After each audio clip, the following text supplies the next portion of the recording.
Hello, ఈరోజు మేమైతే తిరుత్తమ్మ తల్లి దేవస్థానం పెనుగంచిప్రోలు వెళ్తున్నాం.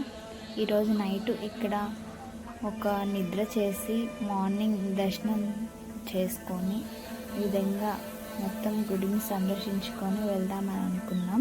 అందుకని నైటే వచ్చేసాం. నైట్ అయితే చాలా ఇదైతే ఎంత పీస్ఫుల్గా ఉందో, చాలా హ్యాపీగా అనిపించింది. జనాలు కూడా మేము వెళ్ళిన టైంలో చాలా తక్కువ మంది ఉన్నారు. మేమైతే నైట్ అక్కడే స్టే చేసాం. గుడి అయితే చాలా ఆహ్లాదంగా అనిపించింది, చాలా చల్లగా ఉంది.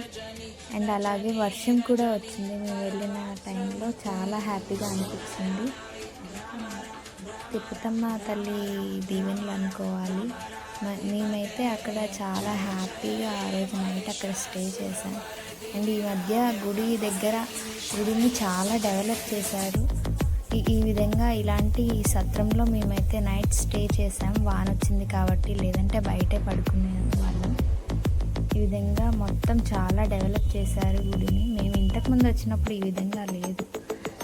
మార్నింగ్ అయ్యాక ఈ విధంగా పాలు పొంగించుకొని దేవతకి పాల పొంగులతో రెడీ అయ్యి బోనం చేసుకొని దేవుని ఎమ్మటే దర్శనం చేసుకున్నాం. చాలా ఈజీగా మాకు 7:38 కల్లా దర్శనం కూడా అయిపోయింది.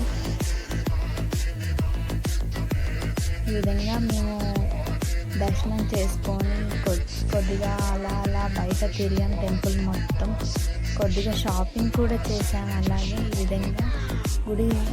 ఈ విధంగా అమ్మవారి శారీ కొనుక్కున్నాను. నేనైతే మా మామయ్య గారు నాకు ఈ శారీ కొనిచ్చారు నా బర్త్డే గిఫ్ట్గా. అలాగే మా బాబుకి ఈ బొమ్మలు కొన్నాం.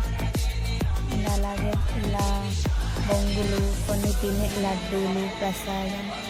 అలాగే మా అత్తయ్య వాళ్ళు ఈ నా గాజులు కొనిచ్చారు. ఇది అయిపోయిన తర్వాత మేము మామిడి తోటకి వెళ్దాం అనుకున్నాం. అక్కడే వండుకొని తిని కొద్దిసేపు అలా స్టే చేద్దామని ఈ విధంగా వెళ్ళాం. మున్నేరు నది అయితే చాలా ఎండిపోయింది, నీరు లేవు.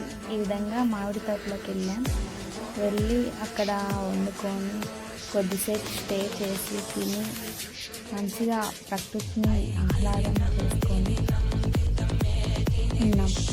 ఈ విధంగా ఈ మామిడి తోటలో వైపిఆర్ గార్డెన్స్కి వెళ్ళి ఈ విధంగా వండుకొని తిని మంచిగా ఆ రోజునైతే చాలా ఎంజాయ్ చేశాను.